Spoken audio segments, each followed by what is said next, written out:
तो सब निक होइए पर वही में से एक पर्व कोजागरा छे नामे छी कोजागरा जागरण के रात लक्ष्मी पूजा के रात क्या को विवाह अनेको दिन में होय छ दुल्हा सबके आ कोजागरा एक ही दिन सबके मनायल जाय छै। और सुंदर संगीत अपने सबके बीच में प्रस्तुत करी। हे हकार लैया हे हकार लैया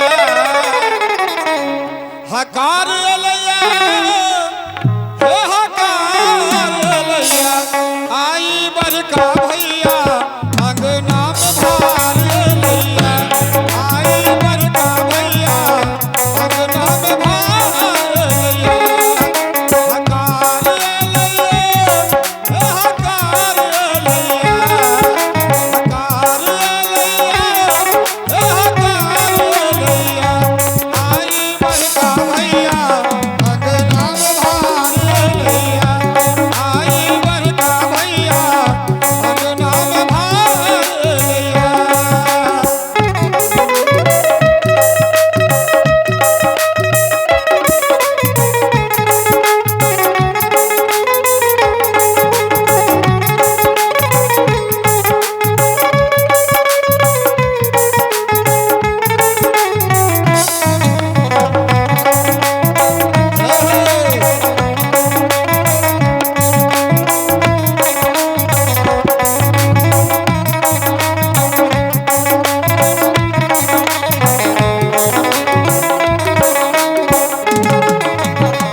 गामक लोक सबसँ भरल छै दलान यो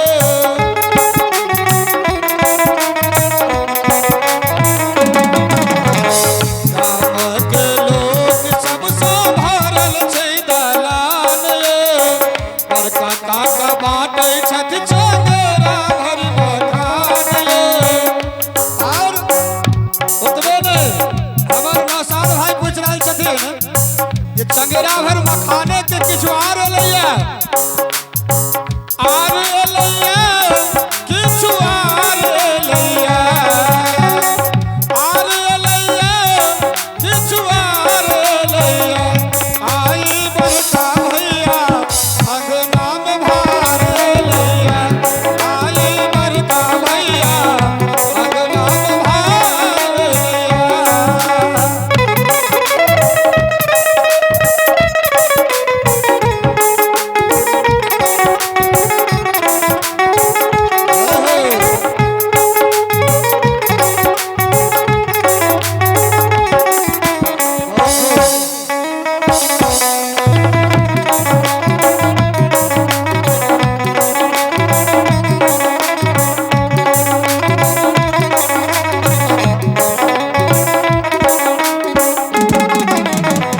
गगन मगन छै पूरन देई जोरिया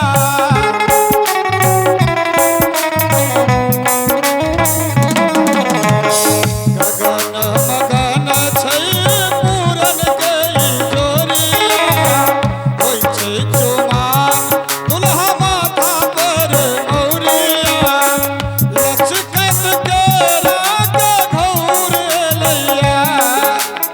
ओना पहले लचकत केरा के घौर अबै छलैया आब तो भार एटीएम पेटीएम सेटीएम के द्वारा आबै छै।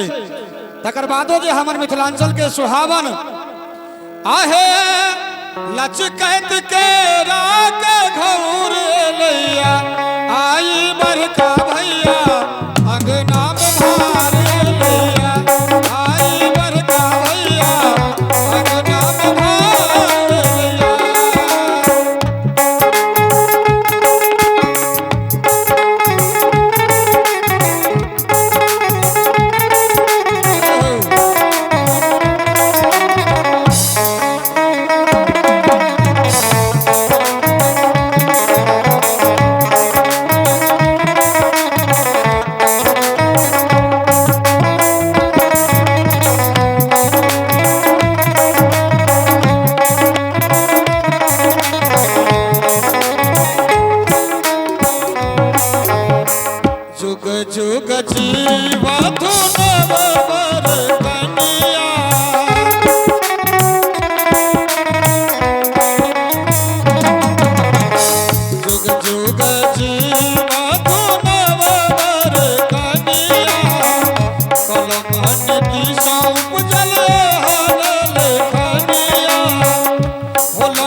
अंगना